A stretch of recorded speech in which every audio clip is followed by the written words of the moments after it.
Live look at the White House in Washington, D.C. A longtime critic of President Trump, acclaimed singer, songwriter Sheryl Crow, recently released an outspoken new song entitled In the End, where she addresses the disparity in political and corporate systems in America and examines a country facing its biggest moral dilemma. Here's a part of that song.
The 9-time Grammy Award-winning singer-songwriter joins us now. Also with us, Kurt Bardella. He's the senior advisor to the Lincoln Project. But for the purposes of this segment, he is a leading expert on the country music industry and publisher of the newsletter The Morning Hangover.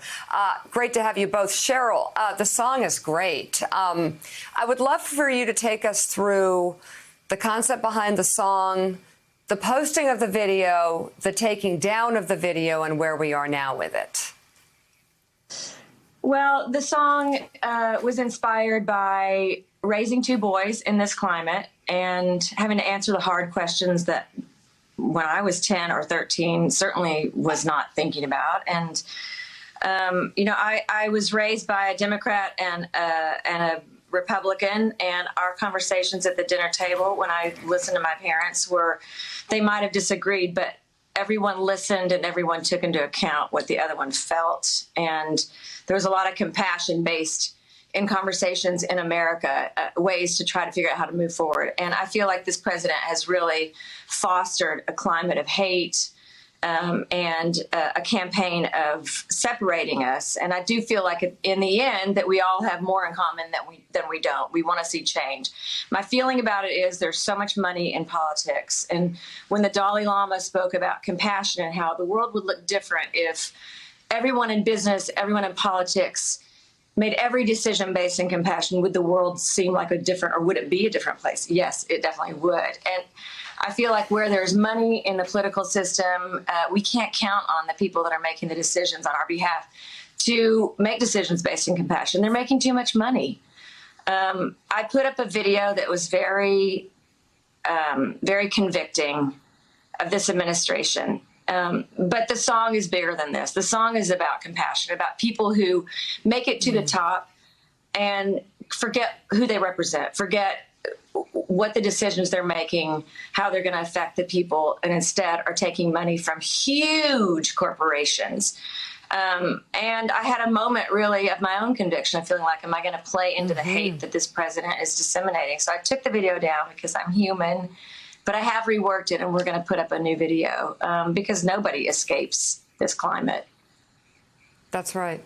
That's right. Kurt Bardella, you can take the next question to Sheryl. You know, Sheryl, another song that you recently put out, and it was actually a re-release of something that you cut about 8 years ago, right along when Kamala Harris accepted the vice presidential nominee to run with Joe Biden. You put out this song, Woman in the White House, with a fantastic video to go with it. Talk to us about what that song means to you, why you decided to re-release it now, 8 years later, and what kind of reception you've gotten from it. Interestingly, we've had more of a scorching response to that song than we have to In the End. Why that is, I don't really know. I think the fact that we're still carrying on a conversation about why we don't have a woman in the White House is shocking. When I grew up, when Golda Meir and Margaret Thatcher and names like that were at the forefront of the political theater. We're supposed to be the most forward-thinking country, and yet we still have this idea of what a strong woman looks like. And when a strong woman comes to the forefront, how she's labeled and how she's perceived. And yes, the song was written 8 years ago, and look where we are. We're still in this same conversation. And I hope in my lifetime that my boys ask me all the time, why has there never been a woman in the White House? And they're boys. So, it's time. It really is. We have wonderful, strong women who are capable of leading this country. And I don't know of any wars that a woman led us into. So yeah. Bam. Yeah, leave her right there. Claire McCaskill, former Senator Claire McCaskill has the next question. Claire? Hey, Cheryl. It is so good to see you. Yes, yes. Cheryl is Mizzou made. Not only do we share a state, but we also share a university, and we share a sorority. And she has been a tremendous help to me throughout my career. At times when I really needed a blazing star, she always said, I'll show up. I'll help. I want to talk about the woman in the White House. I think we just had a segment, Cheryl, talking about childcare. And I think people forget that women who are struggling with childcare, they are too busy. They don't have a lobbyist. They are way too busy trying to figure out how to make it work. And those are the issues where a woman in the White House could really make a difference. And I love the video. I want to put in a plug for a different song, though. I want to put in a plug for Lonely Alone. It is an amazing song. I want everyone to go out and listen to Cheryl and Willie Nelson sing a very American ballad that is in some ways haunting, but overall beautiful, especially for this time when so many people feel like they're alone with this pandemic. And can you speak to making music in this pandemic and the challenges you've faced, Cheryl, in terms of getting these songs out to the public? Yeah, well, first and foremost, I'm really lucky because I do play. So I'm able to do these virtual concerts. In fact, we're going to make an announcement Friday about doing a live show.